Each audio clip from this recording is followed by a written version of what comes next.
You got 5 seconds to subscribe and like the video, or face Jarvis will no-scope you while you sleep. So boys, I know you love them cool intros. I did try to make something this season as well, as you know, season 6 aimbot guide, so a drone would come flying to me, but it did kind of got ripped, got stuck, so that's really unfortunate. Hopefully it works. Let's get on with the video. What is up, pimps? Arky here, back again with a brand new video, and for today's video I will be covering my updated settings for my aim assist that I use on my console. And don't mind the gameplay, it is recorded on the PC. I tend to play Fortnite on my PS4 and just record the gameplay for my videos on a PC because I don't have an Elgato stick yet. But yeah, before we begin, I do really want to point out that I'm a small YouTuber who recently started recording Fortnite.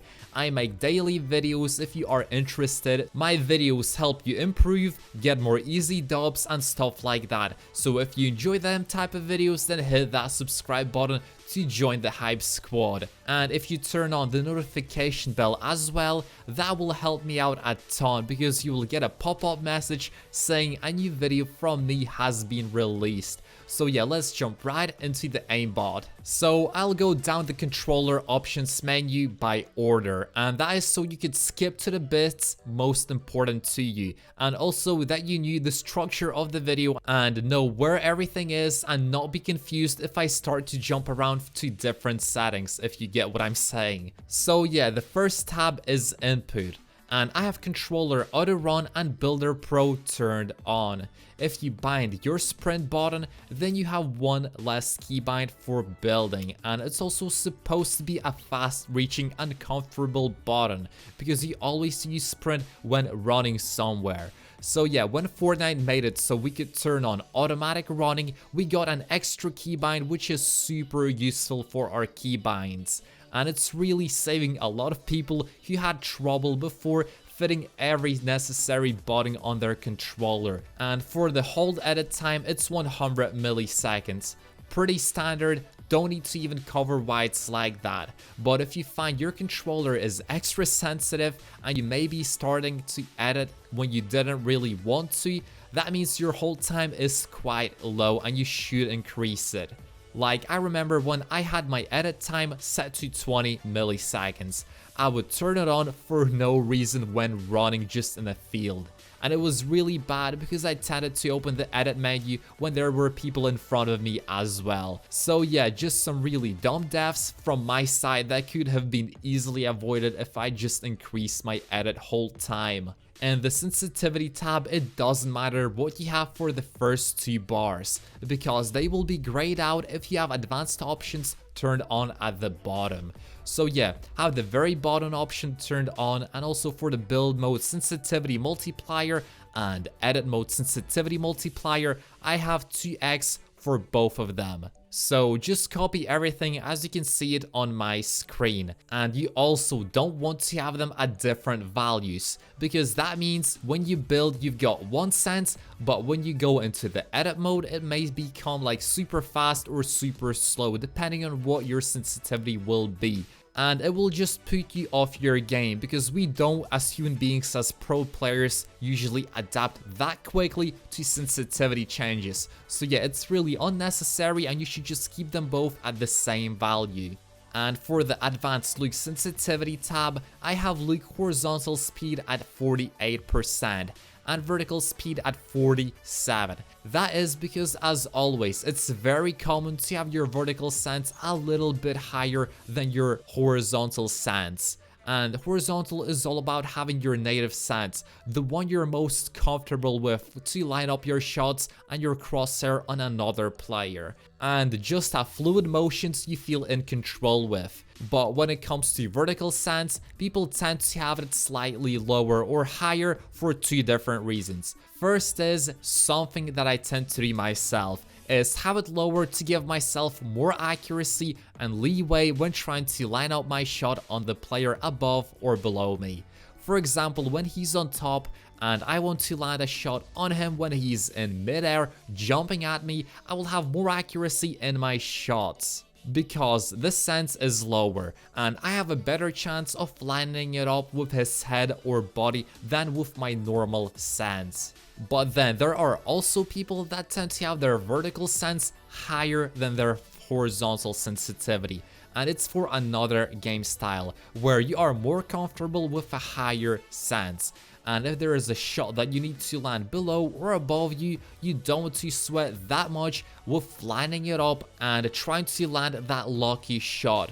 But you would rather just quickly flick upwards, and if you get him, you get him. If you don't, then you don't really. So yeah, two different game styles and perspectives. If you want to copy my settings, then it's by 1 point lower than my horizontal speed, as you can see on the screen. And for the horizontal and vertical boosts, I have them both at 0%. That is because boosts don't really help you out. They used to when Fortnite was very new, but that was a very long time ago and everything changed now. Our aim assist got a slight nerf here and there, and now it's not the same anymore. In fact, if you turn on your boosts, they will literally give you a headache rather than help you, because they are just so inconsistent in how they work. Like, you can be lining up a perfect shot on an enemy far away, but your boosts decide to turn on and just ruin your sense and speed a little. So you overshoot or undershoot the moment that it counts the most. Like, it may be good for you if you're a total noob and you don't know what you're doing, but if you have an even ounce of skill and experience in your aiming and your crosshair placement, then you will want full control and none of those inconsistent flicks boosts may give you. So yeah, both at 0% as well as turning boost ramp time at 0 seconds. And instant boost when building, set it to off as well. We don't need boosts, they are bad, stay away from them. But for the next tab, which is ADS sensitivity, have your vertical and your horizontal ADS speed at 9%. I found the 9% is a pretty good middle ground, very fitting for every type of player. So it's not customized to like an extreme of some sort of end. It's right there bang on in the middle.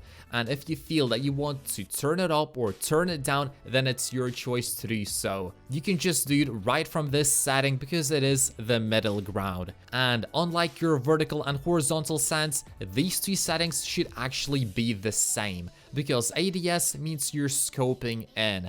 And if you only scope in when far away trying to line up a shot on a moving enemy player with a sniper, you do need these settings. So yeah, I hope you understand that having two different sensitivities when scoped in trying to line up a crosshair is pretty pointless. The only reason we use normal vertical sense, which is slightly lower than your horizontal, is because we don't want your ADS when lining up a shot below or above a target being inconsistent. It's just a quick motion of up or down, so yeah, I really hope you understand what I mean. In short, just again, copy my settings and you will be good.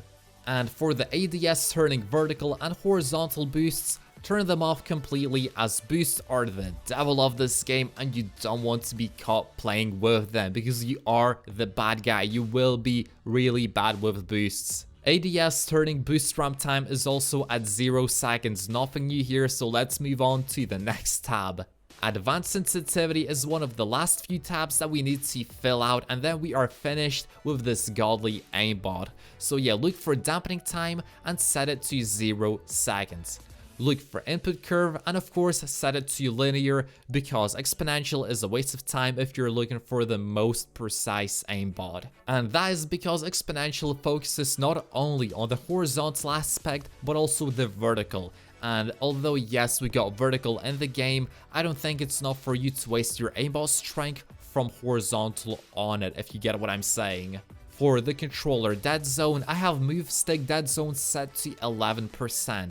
And look stick dead zone to 8%. If you got a controller, the range of 5 to 15 is pretty normal to be in. So go for like a 6 or 9, somewhere in between. If you've got an old type of controller that isn't like decked out to the max, then go from 12 to 15 range. But yeah, this is it for this video. I hope you did find it useful. Try out these settings and tell me how much you improved, because personally I keep tweaking them and finding just better and better settings for myself.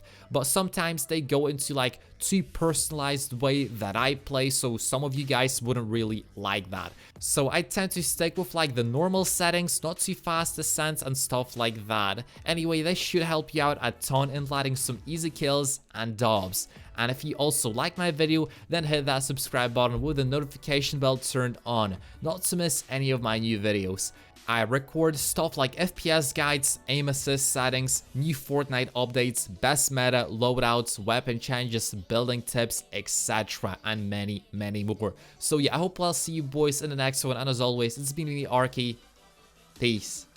Hey guys, this is the end of the video. I hope you enjoy and find it useful. If you want to join my future Battle Pass and V-Box giveaways, do make sure to easily apply by subscribing and leaving a comment with your Fortnite username.